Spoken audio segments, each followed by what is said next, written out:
everyone. Thank you for visiting the firsttimehomebuyertools.com website. With me is Julie Simmons from Conway Realty in Dorchester. Julie is truly a rock star. Her and I have known each other since 1995. And she is an amazing person. The knowledge that she has is truly amazing. She's helped hundreds of families purchase homes. So Julie, as usual, thank you. It's always a pleasure to see you. Thank you, Carlos. Thank you. So tell me a little bit about yourself. I'm a native Massachusetts person. I've done real estate for 25 years. I hate to tell people that because it sounds like such a long time, but I've worked in Dorchester since 1994. Before that, I was in South Boston. So I'm kind of a city girl. Yeah, yeah. In Southview, still with Conway, right? Yes, you just always with Jack Conway Real Estate. Yeah. And you actually opened the office in Dorchester, right? I did. Yeah. I opened with 4 other people, and within a year and a half, we were the top office in Dorchester. Great, great. Yeah, yeah. No, I've met some of the agents there. They're really great folks. You hire a team of Julies around you almost. They're all people who care about their community and care about their buyers and sellers. Comes right from the top with my organization. Absolutely. Tell me a little bit about your community involvement. I know that you're heavily with St. Mark's, and we see each other at the community spots. Yeah, St. Mark's Merchants Association, St. Mark's Main Streets Association. Now we've moved our office to Adams Village, so we're with the Adams Village Businessmen's Association. I belong to First Parish Church, so I'm very involved there in Dorchester. Yeah, absolutely. And we sponsor soccer and Little League. We're into everything. Yeah, that's great. You're a great community office, as most of the Conway offices are. You folks are all trained by Jack to be part of the fabric of the community, right? We live here, we work here, we play here. Yeah, absolutely. And you give back here, which is so important, so important. What interested you to get into the real estate business? What was your... I was in high tech. Okay. And high tech, there weren't enough people. It was a lot of working with computers, and I wanted to be in front of people instead.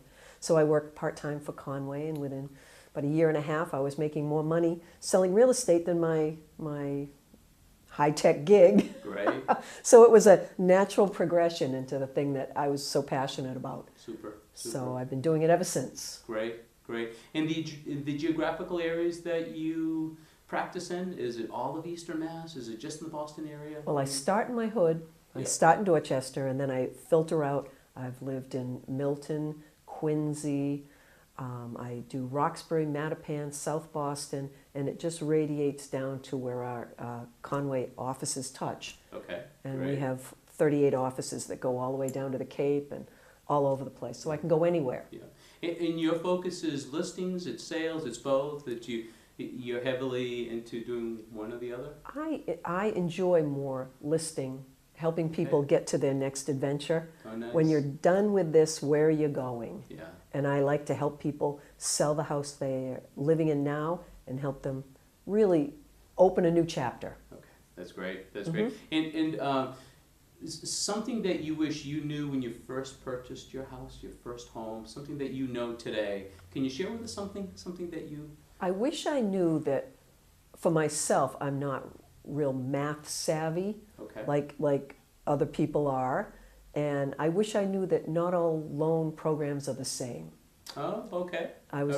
Real estate I understood. I wasn't as good with, so I ended up with paying more for my mortgage than I should have. Okay. So hopefully you were able to refinance at another point in time. Yes, right? yes. But that's taken advantage of by the LO, unfortunately. It wasn't as good an experience as I would have liked. Which means you got to deal with somebody that you trust, right? Always. That's why I deal with people I know. That's great. So I hire you to sell my home. Yes. Walk me through the process. I mean, what do you basically, you come in, you do an appraisal of the property, you give me a report.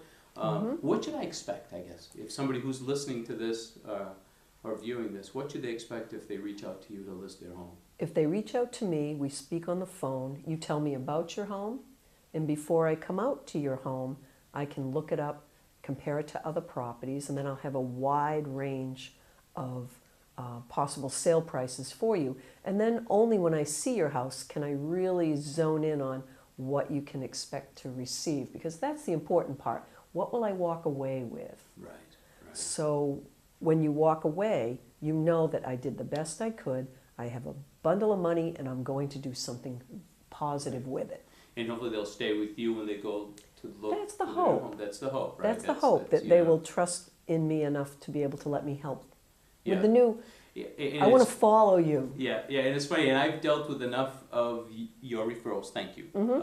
And you're an amazing. Your touches are amazing. You know, people are just so happy with the service that you provide to them. So also my kudos to you. Thank You're you. great. You're Thank great. you so much. Yeah, no, thank you.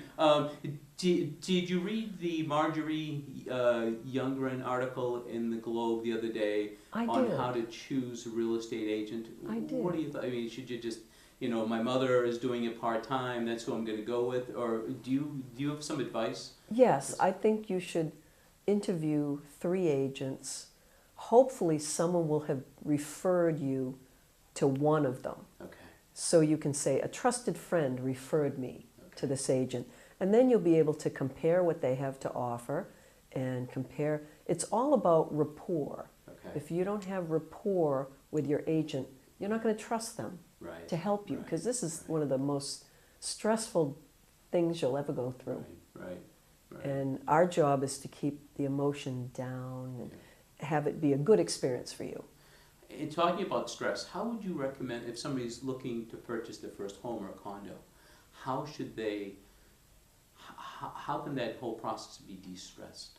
What's your recommendation there? I believe in making lists so you don't get stressed. You make a list of the things that are important to you, the have-to-haves, and the would-be nice to have. Yeah. Yeah. And then when you go out and look at property in a price range that you know you can afford, Yeah.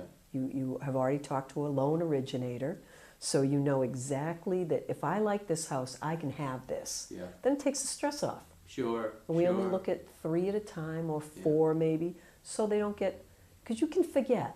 Absolutely. You look at 3 and but Yes. Which one especially was which day. one? Right, and right. it shouldn't be. And if you can eat the elephant in small bites, Yeah. I think is Yeah. the way to look at it. That's Start great. with a list and keep it low stress. Yeah. It's funny. I was on a webinar the other day, and one of the real estate agents recommended taking a photo of the people in front of the house. This is the colonial. This is the triple decker. So at least you mentally, oh yeah, I remember going through that house. That's a So good I idea. don't know. I don't know if it's worth it. I'll have to anything. get out the Yeah, iPad. Yeah, right, exactly.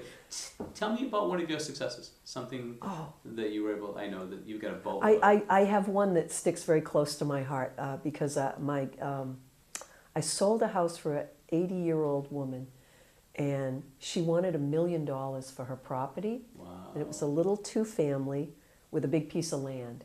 And it took me, probably 8 months, but I finally found someone who would give her what she wanted for Really the property. good for you. And that's all she wanted was $1 million. Just And no more, no less. That's the number. and that made me happy because it's like hitting the lottery. Sure. She's 80 years old, and we went to the closing. We took pictures with her, and she was holding up her that's check great. like she won $1 million. Oh, that's great. Yeah. That was a wonderful So thing. satisfying. Yeah. Yeah. Is now a good time to buy? I know that there was an article recently in the Globe that talked about it's cheaper to buy in Boston than it is to rent. It is. Your advice is. It is cheap. Rents are going crazy, and when you own, you can have a dog if you want. Right. You can play your music loud. Yeah. Your rent will never go up. Right. You can really control things, and is it a great time to buy? If you mean now at Christmas, yes. Yes. Right. Because the serious people are out. Yeah. Nobody shops the week before Christmas unless they're really Good point. serious. Yeah. Almost similar to like buying cars, right? Nobody's out buying cars. They're buying, their Christmas gifts. Exactly. Yeah. So it's a good time to buy a house. Yes. Great opportunity. A big difference. The process is a much difference between buying a home or a condo. Is there a difference? Well, the big difference is the condo association. Okay.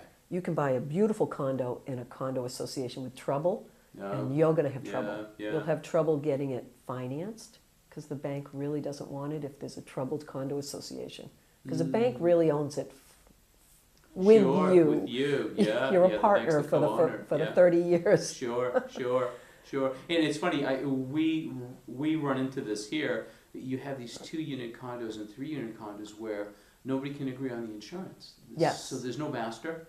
So the person who's looking to buy needs to go out and buy a master policy. It could be thousands of dollars just to close. So Yes, you know, that you're not expecting. exactly. So and if Yep. they can't agree on the insurance that protects the assets, I've said this a few times recently. You might want to reconsider looking someplace else. What other questions can they not get Right. together and Right. answer? Right, exactly. It's funny, somebody, Charlie yesterday, I spoke to Charlie Burke yesterday. He recommended getting 2 years of the condo association notes, just so you know what's going on. Can folks get along? Can they agree? You also get a heads up as to what they're working on from the big ticket items, you know. And if there's no notes, you want to know why. Right. Then, right. You don't want to be the one No. that starts bringing up, yeah, how come it's so condo? Yeah, it might be a better Association, condo right. out there for you. Right. Your favorite part of your day? What is your favorite part of your day? My favorite part of my day is planning my day. Yeah. So when I know I'm going to be at an appointment, I can relax and know I've put away an hour for this. Good for you. Yeah. So Yeah. I'm more relaxed, and if I'm more relaxed, my clients are more relaxed. Sure. And it just kind of flows. And it just happens. Yeah. It just flows. Great. So I like the planning The part. planning part of the day. Great. And I know you love meeting people as well. I do. Especially And with these beautiful colors that you have on. Thank you. So jealousy, you can wear those. I can't wear those. The closest I can come is ties. you look silly in my I jacket. would, but you look great in them. Thank you. As if somebody's looking to buy a home Yes. in the next 30, what should they be doing in the next 30, 90 days, 1 year? You know, what should they be thinking about? Should they be going to some home buying classes?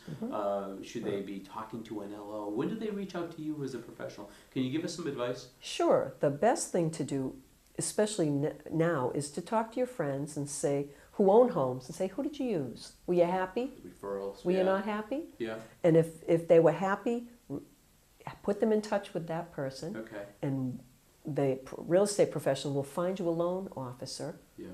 who they trust and know that their numbers are correct. So when you go out and look at a house, you'll be relaxed. Right. The loan officer is going to ask you for your paperwork, your pay stubs, your Sure, finances. yeah, So yeah. you might want to spend a week or so pulling all that together ahead Right. of time. Right. And then you just, if your credit isn't good, you can work on your credit. Because a real estate professional can follow you right through that process and help. So I would say get a real estate professional involved right in the beginning. Right in the To help beginning, smooth- right help when smooth you're the thinking about it. process. Yeah. And it's probably a good time to start organizing your finances because End of the year. Yeah, exactly. End of the year, but when you go to close, you need all that stuff, as you said. But when you go to refinance at a later point in time, you Yep. need to set a system in place. You know. Can you give us some advice if somebody's looking to jump into into the real estate business? Can you give us some advice for a successful real estate career? The best advice is to plan ahead. Yeah. Plan Yeah. ahead and keep your sense of humor.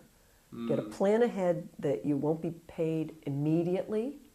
If you sell a house, it might take a month and a half to get paid. Sure. So you have to, because you can't be all stressed out. You have Right. to plan that my first paycheck won't be next week. Yeah.